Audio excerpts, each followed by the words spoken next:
무엇인가 책 리뷰를 계속 보고 있는데요. 저희가 책 내용을 쭉 살펴보고 있습니다. 첫 번째 시간에서는 잠언에 대해서 저희가 생각했고요. 두 번째 시간에 둘로 나누어서 욥기에 대해서 같이 또 생각을 했었고요. 이제 이 책에서 마지막으로 소개하고 있는 전도서에 대해서 같이 생각을 좀 해보려고 합니다. 네, 내용을 좀 같이 보시면 제가 2장으로 시작을 했는데 1장 어디 갔지? 실수 아닌가? 이렇게 생각할 수 있는데 1장에 선생님께서 도를 아십니까? 라고 하는 제목으로 이야기를 하는데 그렇게 제가 뭐 여기서 계속 소개를 하지 않아도 될 만큼 중요한 이야기는 아니어서요. 그냥 좀 넘어가려고 합니다. 양해해 주세요. 자, 전도서 하면 사실 헛되다. 우리 지금 보고 계신 것처럼 전도자가 이르되 헛되고 헛되미 헛되고 헛되니 모든 것이 헛되도다 라고 이제 타이틀처럼 시작하는 이 구절이 굉장히 유명하고 우리 잘 알잖아요.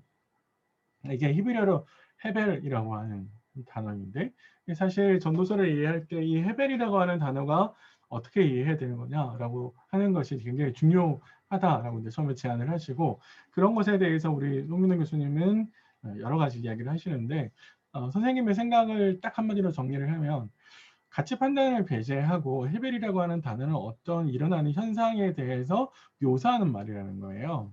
그런 관점에서 번역을 해보고 바라보자 라고 이제 번역을 하시는데 그래서 문자적으로 번역을 하면 이 헤벨이라고 하는 단어 헛되다라고 번역된 이 단어는 사실 입김 우리 겨울철에 입김이 나오잖아요. 입김은 금방 사라지죠. 수증기도 금방 사라지잖아요. 그래서 이거는 잠깐 있다가 뭔가 없어지는 그런 존재나 그런 현상들을 묘사하는 말이라는 거예요. 그래서 야고보스 4장 4절에 너희 인생이 뭐냐? 잠깐 있다가 없어지는 거 아니냐? 이렇게 얘기하고 사실 성경에서는 그 아벨이라고 하는 이름이 등장하잖아요. 가인의 동생이 아벨이었는데 이 아벨이라고 하는 단어가 똑같습니다. 이게 발음을 해보면 그러니까 사실 아벨이 태어나서 오랜 살지 못하고 형한테 죽음을 당해서 금방 없어지잖아요. 그런 의미에서 보면 헤벨이라고 하는 것은 잠깐 있다가 없어지는 것. 그래서 여기에다가 사실 우리 개혁의 번역은 헛되다라고 번역을 했기 때문에 헛되다라고 하는 이 번역은 어떤 가치 판단이 들어간 옳고 옳지 않은 혹은 좋은 나쁜 이런 가치 판단이 들어간 번역이라는 거예요. 그러니까 그런 가치 판단을 빼고 그냥 있는 말 그대로 이거는 있다가 없어지는 그런 현상이나 그런 존재들을 묘사하는 말이다. 이런 그 말 그 자체대로 이해하는 게 좋겠다라고 제안을 하셨죠. 사실 이게 굉장히 중요하다고 저는 생각을 하는데 사실 우리가 성경을 번역하거나 성경의 어떤 이야기를 읽을 때 우리는 미리 가치 판단을 하거든요. 사실 번역하는 것도 마찬가지입니다. 성경을 번역하는 것도 번역자의 신학이 가치 판단을 할 수 있는 거거든요. 우리 가장 그런 또 하나의 예가 이제 창세기 3장에 나오는 뱀에 대해서 강교하더라 이렇게 번역을 하고 있거든요. 뱀을 묘사할 때. 사실 그 말의 의미는 강교한다는 말은 가치 판단을 해서 굉장히 나쁜이라고 물론 뒤에 나오면 나쁜 짓을 하지만 근데 워낙에 그 뜻 자체는 지혜롭다는 뜻입니다. 그러니까 사실 가치 판단을 한 거죠. 그러지 말자라는 거예요. 그래서 있는 그대로를 보면 좋겠다. 그래서 헤벨이라고 하는 것은 이런 현상을 묘사하는 말인데요. 근데 사실 그래서 그런 걸 묘사하면 그래서 헤벨을 정확하게 정의내려면 뭐야? 라고 물으면 말하기가 굉장히 어려운데 적어도 전도서 안에서는 헤벨과 대비되는 개념. 그러니까 헤벨로 분류지 못하는. 그래서 헤벨은 적어도 이건 아닌 것 같아요. 라고 할 수 있는 것들이 여러 가지가 있다라는 겁니다. 사실 우리가 어떤 개념을 정의내릴 때 그것이 막 딱 정확하게 내리기 굉장히 어려우면 그것이 아닌 것을 반대적인 개념, 포함될 수 없는 개념들을 쭉 설명하는 방식으로 그걸 추정해 나가는 것이 있는데 그런 방식으로 이제 추정을 해보는 것이죠. 그래서 처음에 헤벨이 아닌 건 뭐냐면 남는 건 헤벨이 아니다는 거예요. 남아있는 것. 해 아래서 수고하는 모든 수고가 사람에게 무엇이 유익한가 1장 3절에 나와 있는데요. 유익하다, 계획과정은 유익하다 이렇게 이야기했는데 사실 그냥 남게 되는 것이라는 뜻입니다. 이거 우리 번역은 또 한번 가치 판단을 한 거죠. 카톨릭은 보람, 뭐가 보람 되겠냐 이렇게 이야기를 하고 근데 역시 가치 판단을 내는 거죠. 그게 남아있는 거예요. 근데 아까 우리가 앞에 살펴봤듯이 헤벨은 남아있는 게 아니에요. 그죠? 남아있는 게 아니거든요. 그런 의미에서 뭔가 남는 것은 헤벨이 아니다라고 하는 것이고 두 번째는 누군가에게 뭔가 기억되는 것 그것도 헤벨이 아니라는 거예요. 이전 세대들이 기억됨이 없으니 장래 세대도 이렇게 이제 1장 11절에 이야기하고 있는데요. 이제 우리가 잠언에서 이야기할 때 규범적인 지혜, 올곧은 지혜 할 때 사실은 이전 세대가 가지고 있는 기억, 그 기억을 이어받아서 가는 거잖아요. 그게 굉장히 중요하다라고 이야기하고 있는데 사실은 전도서에서는 그것과는 다른 시각에서 이야기하고 있다라는 겁니다. 그래서 사실 기억되는 건 헤벨이 아니다라고 이제 얘기하고 있고요. 세 번째는 새것, 1장 9절에 해 아래 새 것이 없다. 이거 우리 일상에서 가장 많이 쓰시죠.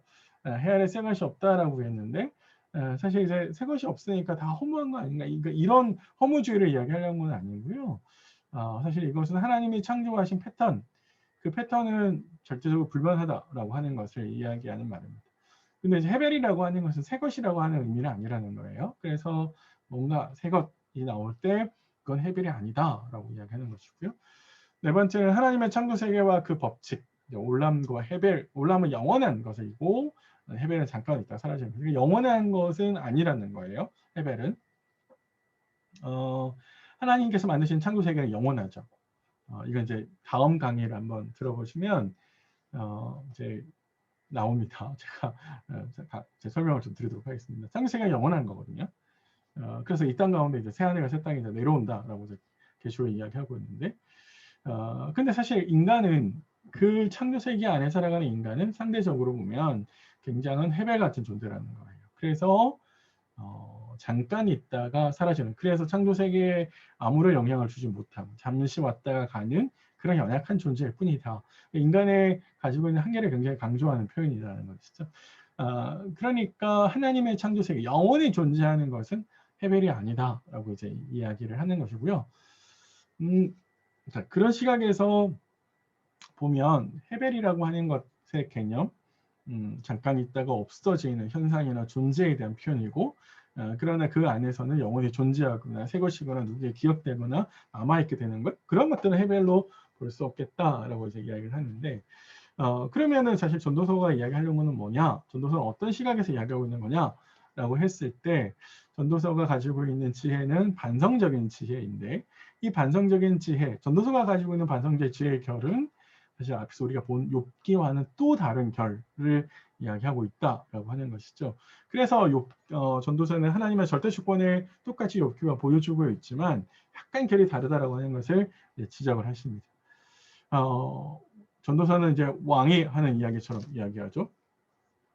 전도사가 왕인데, 근데 사실 이 왕이 이야기해주는 모든 것들은 보통 사람이 이야기할 수 있는 것을 넘어가고 있습니다. 사람이 어떻게 이렇게 바라볼 수 있고 이렇게 판단할 수 있지? 마치 모든 걸 다 아는 것처럼 이야기하는 것이거든요. 그러니까 특별히 이제 모든 것을 다 언급했을 때 사실 이거는 전도사의 시각이 평범한 인간, 그러니까 한 개인이 가지고 있는 경험의 한계를 초월해서 뭔가를 이야기하고 있다라고 생각하는 것이죠. 그래서 전도사는 굉장히 우주적인 무한한 시간의 영역을 다 이야기하고 있습니다. 그러니까 그런 의미에서 보면 하나님의 절대 주권을 사실은 강조하는 것으로 연결되어지는 거고요. 각 사람, 우리 욥기에서 보면 욥 한 사람에게 초점을 맞춰서 욥이 가지고 있는 생각이 처음부터 끝까지 같다라고 이야기를 하지만 사실 전도서는 그런 방식으로 설명을 하지 않는다. 이게 차이다. 라고 이야기하는 것이죠. 근데 왜 전도서가 초월적인 시각에서 바라보냐라고 하면 강조하는 게 있기 때문에 그렇습니다. 뭘 강조하냐면 하나님의 창조 세계는 굉장히 영원한데 사실은 그 창조 세계 안에 살아가는 인간이 가지고 있는 존재는 굉장히 유한하고 한계를 지니고 있다는 거죠. 그러니까 그 한계성을 영원한 하나님의 창조 세계와 인간이 가지고 있는 한계를 극명하게 대비하기 위해서 사실 전도자가 초월적인 시각에서 뭔가를 이야기하고 있겠다, 한다, 그런 방식을 취하고 있다라는 것을 좀 이해하시면 될 것 같고요. 그래서 1장 8절에 보시면 모든 만물이 피곤하다는 것은 사람이 말로 다 말할 수 없나니 눈은 보아도 족함이 없고 귀는 들어도 가득 차지 아니하도다. 이렇게 사실 번역이 문제가 좀 있다고 이제 우리 선생님 지적하시고, 그래서 모든 만물이 피곤하다라는 번역은 모든 만물이 일합니다라고 하는 말로 번역을 해야 되고, 모든 만물이 일하는 것을 사람은 말로 다 할 수 없습니다.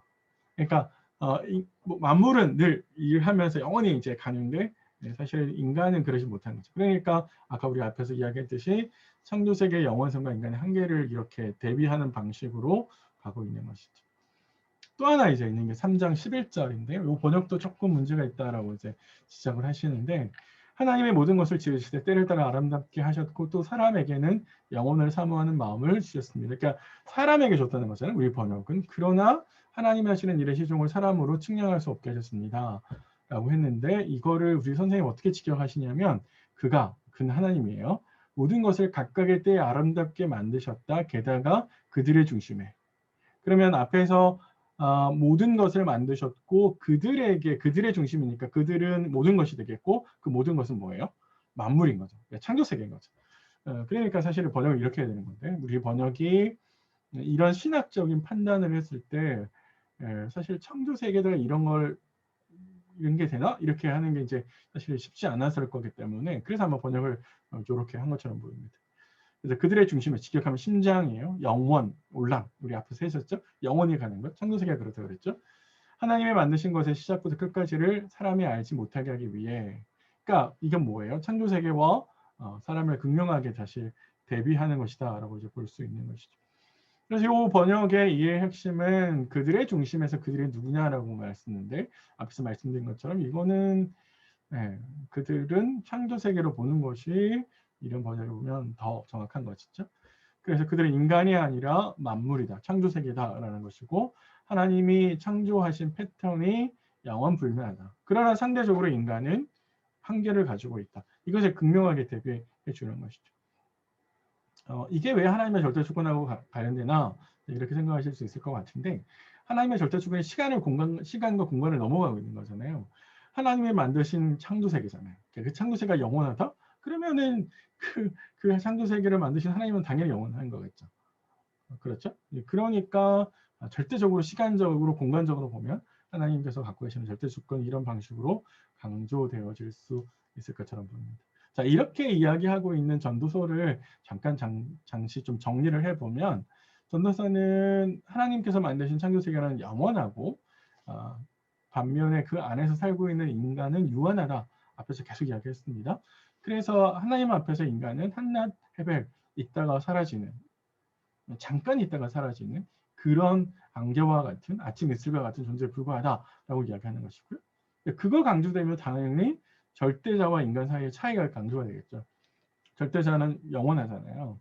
욥기는 천상이라고 하는, 하늘이라고 하는 와 하늘과 땅이라고 하는 공간적인 개념에서 절대자와 인간의 사실 그 차이를 대비했다면, 사실 이 전도서는 시간적인 면에서 창조세계가 영원하다라고 하는 시간적인 측면에서 이야기를 하고 있고, 인간은 거기서 한계를 가지고 있죠.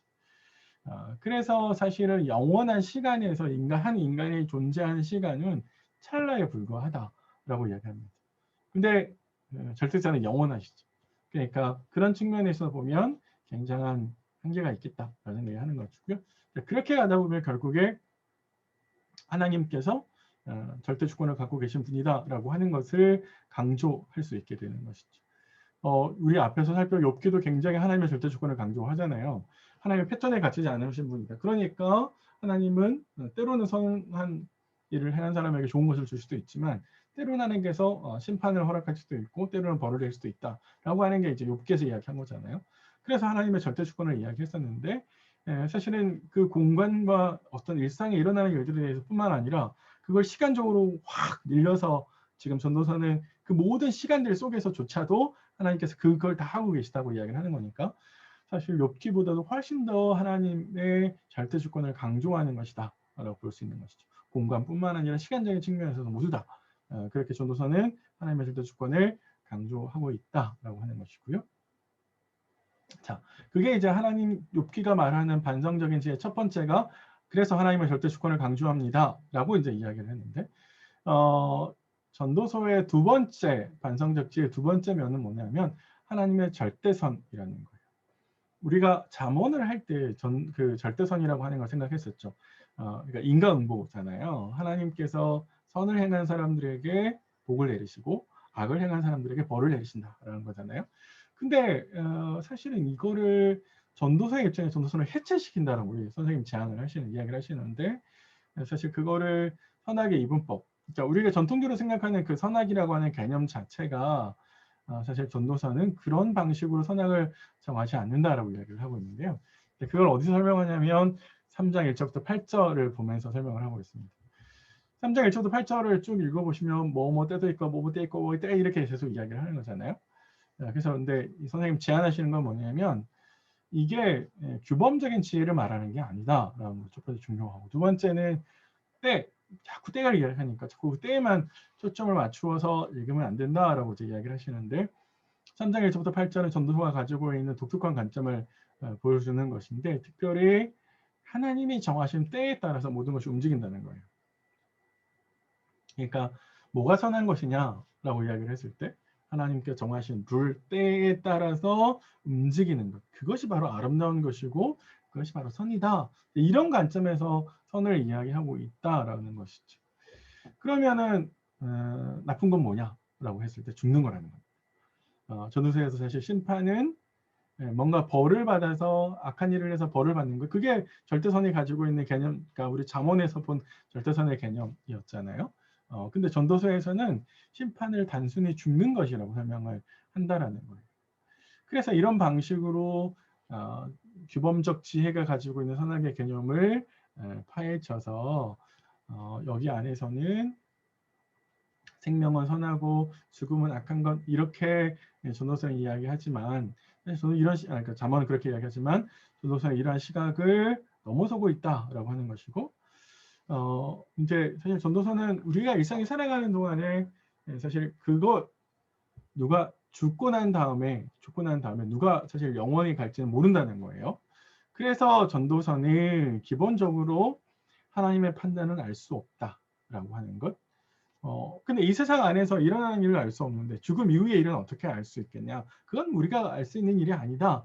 라고 하는 게 바로 이제 전도서가 가지고 있는 시각이라는 거죠. 훨씬 더 크게 시간적으로 보면 훨씬 더 넓게 이제 생각하고 있다는 거예요. 그러면 당연히 질문을 생길 수 있죠. 선과 악도 다 파괴하고 파헤치고 도대체 다 모른다 그러고 하나님의 뜻을 알 수 없다 그러고 그러면서도 인간은 굉장히 유한하다고 이야기해요. 그럼 도대체 어떻게 살아야 되는 거냐? 어떻게 살아야 되는 것이 좋은 것이냐? 그것에 대해서 질문을 하게 되는데, 그래서 미래를 예측할 수도 없고 규범적인 지혜와 선악이 없다라고 이야기를 한다면 어떻게 사는 것이 지혜로운 삶인가?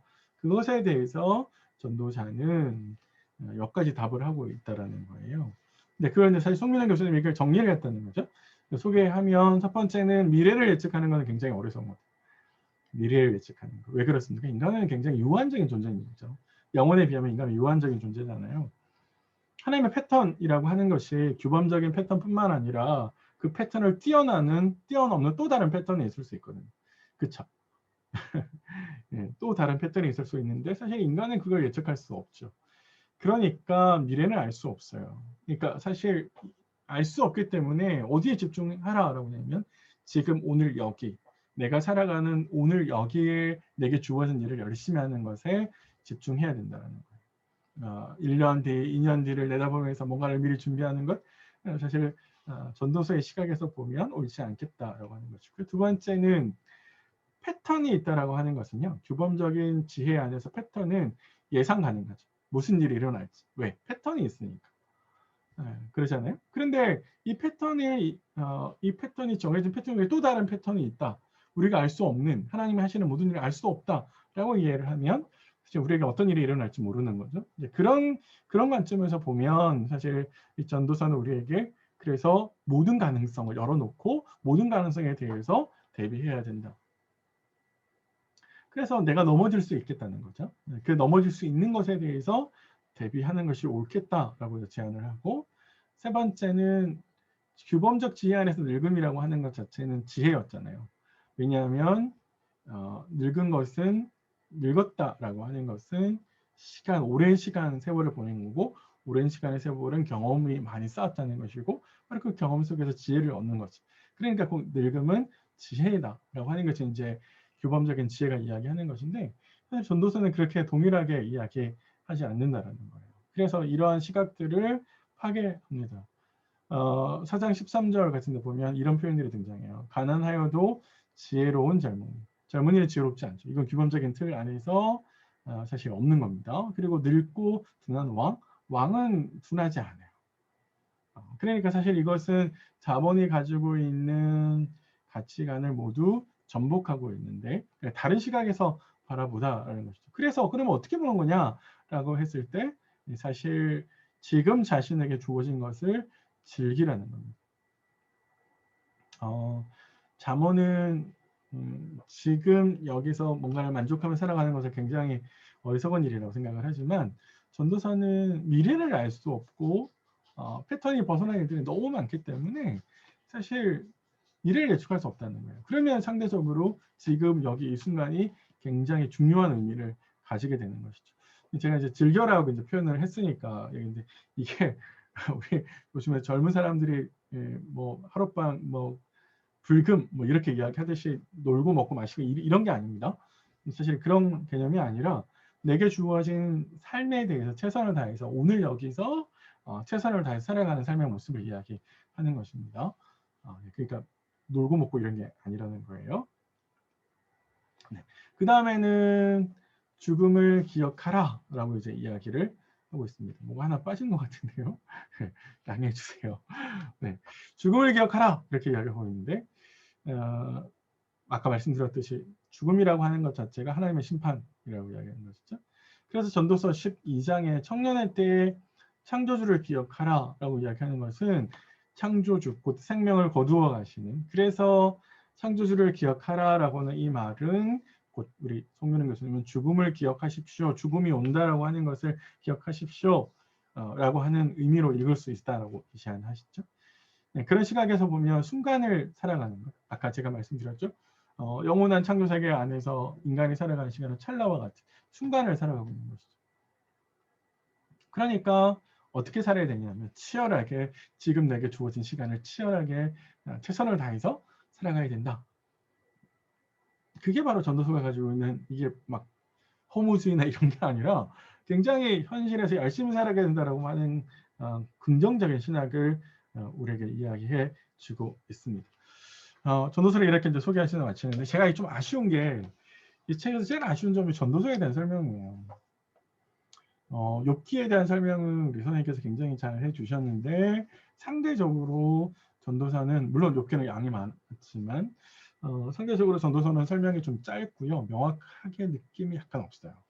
이게 제가 좀 아쉬운 점인데 혹시 이제 다음에 또 기회가 있으면 이 좋은 책 또 후속작으로 뭔가를 보여주셨을 때 같이 읽고 또 이해하는 시간 가졌으면 좋겠습니다.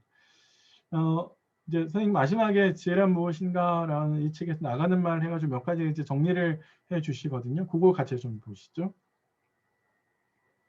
다른데 연결되어 있다. 이게 참 말이 좋은데 이걸 구분하기가 굉장히 좀 쉽지는 않은데